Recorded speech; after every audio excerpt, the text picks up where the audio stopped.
Il était une fois, fin de l'année 2005, les développeurs de décidèrent de rajouter un nouveau donjon qui puisse constituer un défi pour les joueurs de haut niveau. Ils introduisirent un boss de fin de donjon répondant au doux nom fleuri Dakar l'écorcheur d'âme. Ce boss était capable d'envoyer un sort, le très bien nommé Sang corrompu. Pourquoi ce sort était-il bien nommé? Parce que les joueuses avaient leurs règles. Ce sort s'appelait Sang corrompu parce qu'il avait un effet néfaste et qu'il était capable de se transmettre de joueur en joueur dans ce qui était au départ voulu comme un effet de zone. Ce sort n'était pas censé à la base sortir du donjon du boss, mais un petit bug fit qu'il était capable de contaminer les animaux de compagnie des joueurs. Les animaux de compagnie étaient des porteurs sains, ça veut juste dire qu'ils étaient capables de porter la maladie, mais ils n'en ressentaient pas les effets. Lorsque les joueurs retournèrent dans les villes du jeu, après avoir fini le donjon, leurs animaux de compagnie refilèrent l'effet toxique aux autres joueurs, commençant ainsi la première épidémie à l'intérieur d'un jeu vidéo. Les personnages de faible niveau se faisaient buter presque instantanément parce que le sort était à la base prévu pour les joueurs de haut niveau. Très vite, le sol des villes fut recouvert des squelettes des personnages de faible niveau, et en fait l'événement prit tellement d'ampleur que les développeurs tentèrent de le contrôler avec des quarantaines. Hélas pour les développeurs, les joueurs pouvaient se déplacer très rapidement d'un continent à l'autre, et le plus souvent avec leurs animaux de compagnie contaminés. En quelques jours, c'était plié. L'épidémie s'était propagée sur tous les continents et était devenue une pandémie. Les effets étaient tellement graves que l'expérience de jeu fut pendant un moment complètement transformée. Les villes étaient vidées de leurs joueurs, ceux-ci ayant préféré partir à la campagne en attendant que la pandémie se tasse. Les comportements des joueurs étaient très proches de vraies personnes en situation réelle. Certains joueurs fuyaient les zones infectées, d'autres joueurs venaient en aide aux personnages infectés en les soignant, et certains connards essayaient de transmettre la maladie au plus de personnes possible.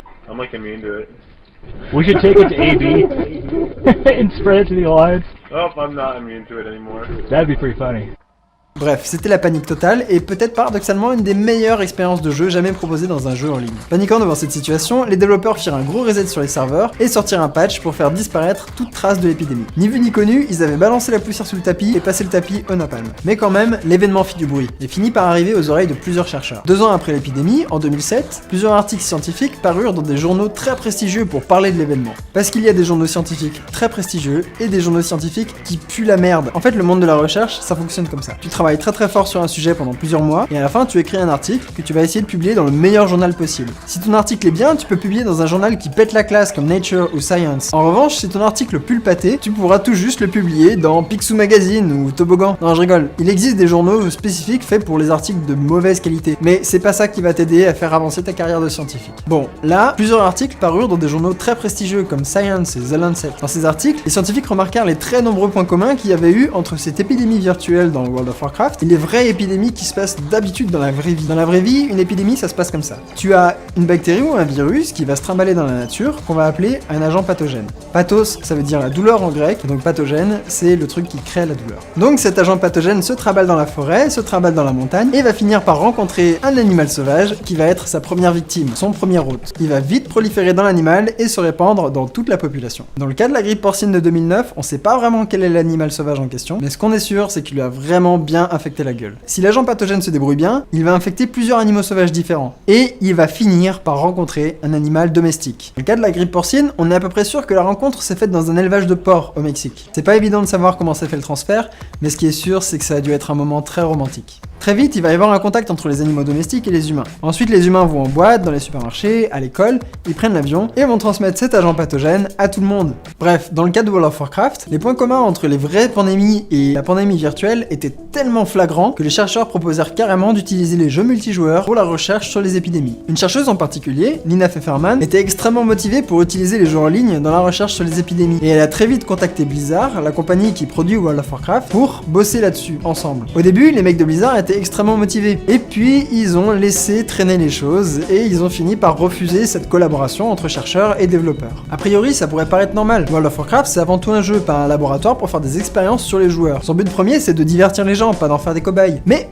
moi je vois pas le problème en fait, l'un n'empêche pas l'autre. Si on grossit rapidement les choses, le taf principal d'un scientifique, c'est de faire tout un tas d'hypothèses sur un phénomène qui est pas très bien compris, et de confronter ces hypothèses à la réalité. Pour faire ça, un scientifique a en permanence besoin de modèles, qui peuvent être des simulations informatiques par exemple. Le chercheur va par exemple créer une simulation avec de règles de départ très simples, laisser tourner le logiciel pendant un long moment, et ensuite comparer le résultat de sa simulation avec la réalité. Pour simplifier à l'extrême, si sa simulation colle très bien à la réalité, alors il a le droit de penser que les règles qu'il a mis au départ dans sa simulation sont également les règles sous-jacentes de son phénomène réel. Dans le cas des épidémies, il y a tout un tas de simulations qui sont utilisées tous les jours par des chercheurs et qui leur permettent de faire des estimations sur par exemple le nombre de morts ou les pays qui vont prendre le plus cher. Le gros problème de ces simulations informatiques, c'est qu'elles sont trop rationnelles, elles sont pas assez connes. Un programme informatique ne peut pas encore reproduire le comportement très complexe et parfois vraiment très stupide d'un être humain.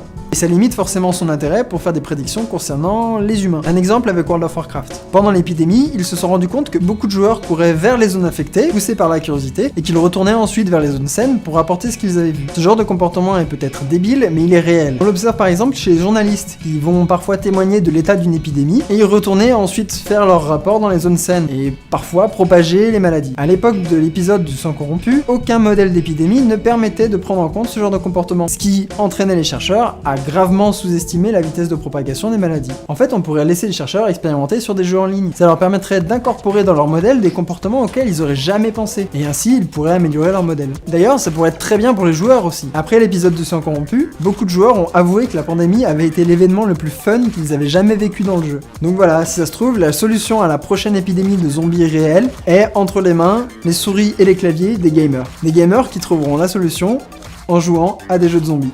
Pas mal, non ?